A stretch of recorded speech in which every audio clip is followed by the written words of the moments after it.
Good morning students. आज हम start करेंगे हमारी क्लास 10th का एक्सरसाइज 9.1 का क्वेश्चन नंबर 13। क्वेश्चन नंबर 13 है, समुद्र तल से 75 यानी 75 मीटर ऊंची लाइट हाउस के शिखर से देखने पर दो समुद्री जहाज़ों के अवनमन कोण 30 डिग्री और 45 डिग्री है। यदि लाइट हाउस के एक ही ओर एक जहाज़ दूसरे जहाज़ के ठीक पीछे हो तो दोनों जहाज़ों के बीच की दूरी ज्ञात करनी है। मतलब 75 मीटर ऊंचा क्या है, एक लाइट हाउस है और उसके शिखर से आप क्या कर रहे हो, दो समुद्री जहाज़ के अवनमन कोण दे रखे हैं 30 डिग्री और 45 डिग्री, और दोनों क्या है, लाइट के एक ही ओर है। ठीक है, जहाँ एक जहाज़ दूसरे जहाज़ के पीछे, जस्ट पीछे है, तो दोनों जहाज़ों के बीच की क्या करनी है, आपको दूरी ज्ञात करनी है। क्वेश्चन नंबर 13 आपका है, an observe from the top of a 75 metre high light house from the sea level the angle of depression of two ships are 30 degree and 45 degree. One of ship is exactly behind the other one, the same side of lighthouse. Find the distance between the two ships. दोनों ships के बीच की क्या करनी है, आपको distance find करनी है। जो आपका क्वेश्चन नंबर 13 है, जिसका एक्सरसाइज 9.1 का फर्स्ट 13 क्वेश्चन जो है, जिसमें गिवन है, दिया हुआ है, लाइट हाउस की हाइट कितनी है, 75 मीटर है। ठीक है, ये आपका लाइट हाउस है, 75 मीटर ऊंचा है। ठीक है, और इसकी हाइट है, और यहाँ से अवनमन कोण, मतलब आप यहाँ से देख रहे हो समुद्री तट पे, तो ये एक शेप आपको सी पॉइंट पे दिखेगा और दूसरा शेप आपको डी पॉइंट पे दिखेगा। इन दोनों पॉइंट्स पे आपको क्या दिखेंगे, शेप्स दिखेंगे। ठीक है, अब यहाँ पर एक 30 डिग्री का एंगल बन रहा है, एक 45 का बन रहा है। एंगल ऑफ डिप्रेशन है, तो ऊपर से नीचे की साइड ड्रॉ होंगे, तो ऊपर से नीचे होते हैं तो नीचे भी एंगल ड्रॉ होते हैं और ऊपर भी होते हैं। ठीक, आपने इसको एक्स माना और इसको क्या मान लिया, y. Light house is equals to कितना हाइट है उसका, 75 मीटर। थीटा कितना है, 30 एंड 45, ये लिखा हुआ है। इन ट्रायंगल ए बी सी, यानी त्रिभुज ए बी सी में ये बी ये सी, ये त्रिभुज ए बी सी हम लेते हैं। इस त्रिभुज ए बी सी में tan थीटा क्या होता है, परपेंडिकुलर अपॉन में बेस, यानी लंब बटे आधार। लंब कितना है आपका 75, आधार कितना है वाई, मतलब tan 45 is equals to 75 upon y. tan 45 कितना है 1 is equals to 75 upon y, तो वाई का क्रॉस इंटू होगा तो वाई इज इक्वल्स टू कितना आ जाएगा आपका 75। ये इक्वेशन क्या आ गई, फर्स्ट। अब आप सेकंड इक्वेशन बनाने के लिए, सेकंड आगे इसको सॉल्व करने के लिए पूरा ट्रायंगल लेंगे A B and D. In triangle A B D perpendicular कितना हो जाएगा 75 और बेस कितना हो जाएगा एक्स प्लस वाई, क्योंकि हम ये अब पूरा लेंगे। ठीक है, ये वाला पूरा ट्रायंगल ले रहे हैं, इसलिए बेस आपका आ जाएगा एक्स प्लस वाई। इसको सॉल्व करते हैं। अभी मैंने आपको बताया था, in triangle A B D triangle जो है उसमें हम क्या लगाएंगे, tan थीटा लगाएंगे, जो कि होता है परपेंडिकुलर अपॉन बेस, यानी लंब बटे आधार। थीटा कितना था 30, परपेंडिकुलर आपका था 75 और बेस कितना है एक्स प्लस वाई। ठीक है, अब tan 30 की वैल्यू कितनी है 1/√3 और 75 अपॉन एक्स प्लस वाई। अब हम यहाँ क्या करते हैं, इक्वेशन फर्स्ट से, समीकरण 1 से, जो y है, y अभी हमने कितना निकाला था, y इज इक्वल्स टू हमने निकाला था 75। ठीक, ये जो इक्वेशन आपकी फर्स्ट थी, y इज इक्वल्स टू 75 आपने निकाला, उसको y की प्लेस पे लिख देते हैं। ठीक है, अब यहाँ पे क्रॉस इंटू होगा तो ये यहाँ जाएगा और ये यहाँ आएगा, तो x प्लस 75 यहाँ आएगा और √3 यहाँ आएगा, तो 75√3। ठीक, अब यहाँ x plus 75 is equals to 75√3 है, ये प्लस 75 क्या जाएगा, इधर आएगा, तो -75 में कन्वर्ट हो जाएगा। x इज इक्वल्स टू 75, यहाँ से दोनों से जगह से हमने क्या ले लिया, कॉमन। यहाँ बचेगा √3, यहाँ माइनस, और यहाँ क्या बचेगा 1। अब आप यहाँ चाहे तो आप डायरेक्ट यहाँ मीटर करके यही आंसर फाइनल कर सकते हैं, लेकिन अगर आपको और सॉल्व करना है, पॉइंट में आंसर निकालना है, तो √3 की वैल्यू होती है 1.732 एंड -1। 1.732 में से 1 को माइनस करेंगे, 0.732 आएगा, और इन दोनों का जब मल्टीप्लिकेशन होगा तो 54.9 मीटर आपका फाइनल आंसर आएगा। मतलब दोनों शिप्स कितनी दूरी पर चल रहे हैं, 54.9 मीटर की दूरी पर, डिस्टेंस पर चल रहे हैं। अब हम क्वेश्चन नंबर 15 देखते हैं। एक सीधा राजमार्ग एक मीनार के पाद तक जाता है। मीनार के शिखर पर खड़ा एक आदमी कार को 30 डिग्री के अवनमन कोण से देखता है। जो कि मीनार के पात की ओर एक समान चाल से जाता है। मतलब एक सीधा राजमार्ग एक मीनार के पात तक जाता है, मतलब एक रोड है, ठीक है, राजमार्ग है जो मीनार का जो नीचे वाला पॉइंट है वहाँ तक जाता है। और मीनार के शिखर पर खड़ा एक आदमी क्या करता है, एक कार के अवनमन कोण यानी 30 डिग्री के अवनमन कोण से देखता है, जो कि मीनार के पात की ओर एक समान चाल से चलता है। मतलब वो जो कार है वो एक समान चाल से क्या कर रही है, मीनार की साइड जा रही है। अब 6 सेकंड बाद कार का अवनमन कोण कितना हो जाता है, 60 डिग्री हो जाता है। इस बिंदु से मीनार तक के पात तक पहुंचने में कार द्वारा लिया गया समय ज्ञात कीजिए। मतलब जब एक कार हमेशा क्या कर रही है, कंटिन्यू चले ही जा रही है आगे, ठीक है, और वो आगे बढ़ती जा रही है। तो एक बार आप देखेंगे 30 डिग्री का एंगल बनेगा, दूसरी बार वो एंगल कितना हो जाता है, 60 हो जाता है। तो आपको क्या करना है, पाथ तक पहुंचने में कार द्वारा लिया गया समय ज्ञात करना है। A straight 15 question है, a straight highway leads to the foot of a tower.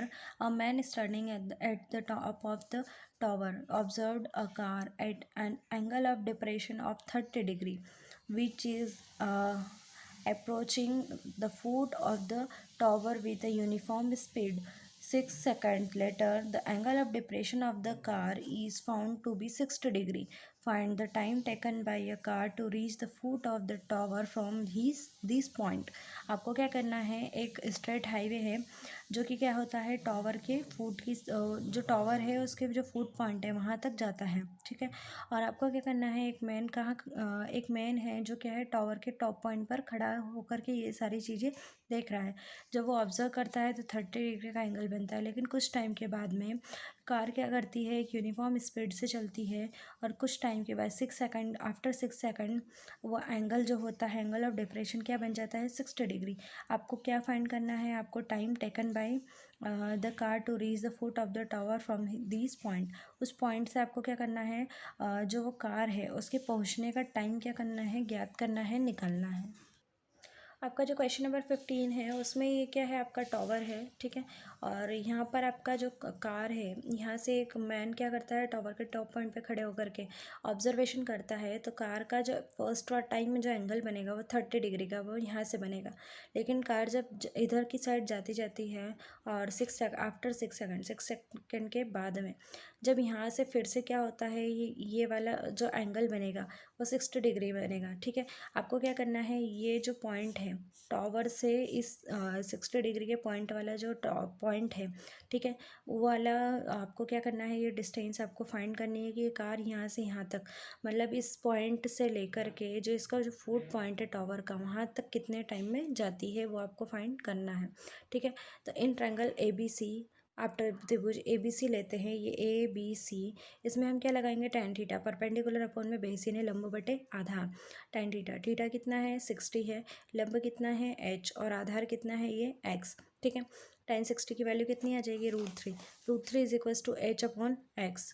आप इसकी प्लेस चेंज कर दीजिए, x यहाँ लीजिए, √3 नीचे, तो x is equals to h upon √3। Equation क्या आ गई आपकी, फर्स्ट। अब हम क्या करते हैं, दूसरा ट्रायंगल लेते हैं A B D. A B D अब पूरा लेंगे, ठीक है, ए बी और डी। तो यहाँ पर ये क्या हो जाएगा, परपेंडिकुलर, बेस क्या हो जाएगा, 6 + x। यहाँ वैल्यू हम पुट करके देखते हैं, tan 30 is equals to h upon 6 + x।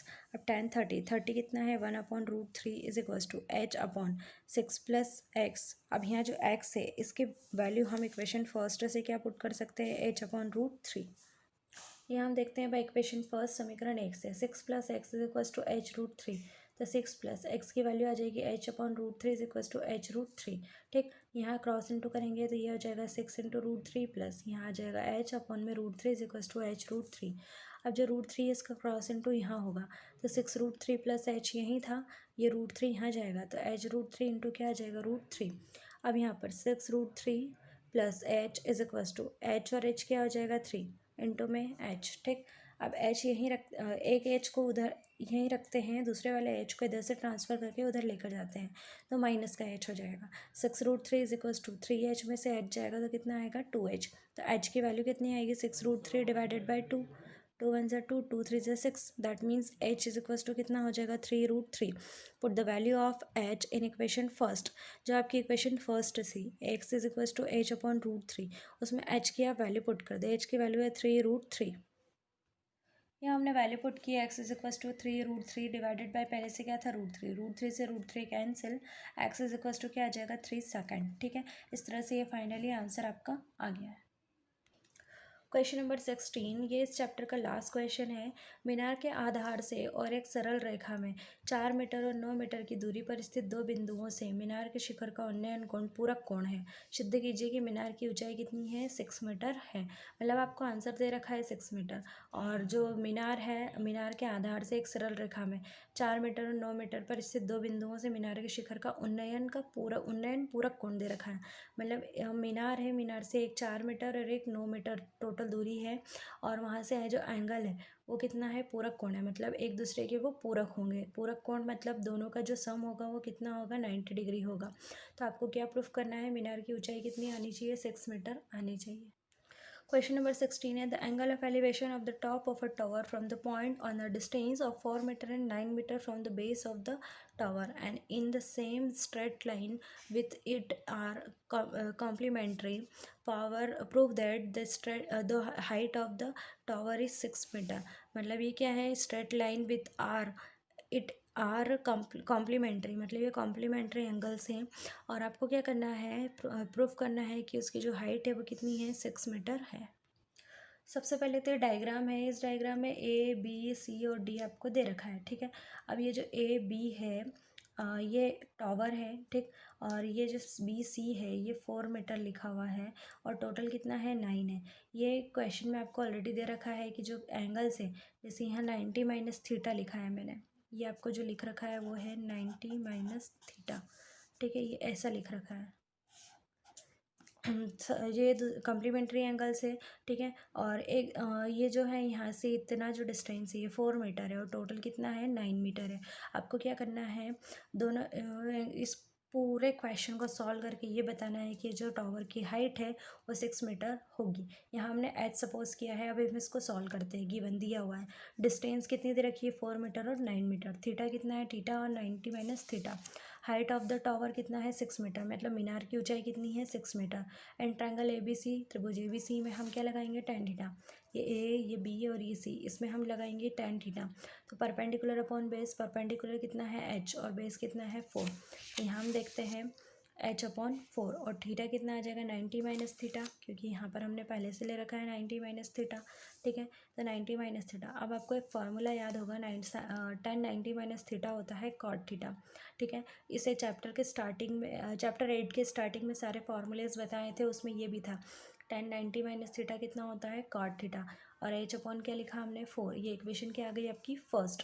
अब हम सेकंड टाइम क्या करेंगे, इस पूरे में क्या लगाएंगे, tan थीटा लगाएंगे ट्रायंगल ए बी और डी में। ठीक, अब आपका थीटा तो थीटा ही रहेगा, लेकिन बेस जो है आपका 9 मीटर हो जाएगा, और हाइपोटेनियस सॉरी परपेंडिकुलर कितना आ जाएगा, h आ जाएगा। यहाँ देखिए triangle A B D, tan theta is equals to perpendicular upon base, मतलब लंब बटे आधार। tan थीटा मैंने अभी आपको बताया था, थीटा थीटा ही रहेगा, लेकिन परपेंडिकुलर आपका h है, और बेस आपका कितना था, 9। इक्वेशन क्या आ गई, सेकंड। अब इक्वेशन फर्स्ट और सेकंड से दोनों का इंटू करते हैं। इक्वेशन फर्स्ट में क्या था, कॉट थीटा, उसका एलएचएस था कॉट थीटा, और इसका एलएचएस है tan थीटा। ठीक है, उसका एलएचएस था h अपॉन 9, h अपॉन 4, और इसका है h अपॉन 9। अगर आपको समझ में नहीं आता है तो आप यहाँ इक्वेशन फर्स्ट भी लिख लीजिए, cot theta is equals to आएगा h अपॉन 4। ये आपकी क्या थी, इक्वेशन फर्स्ट थी। ये फर्स्ट और ये सेकंड।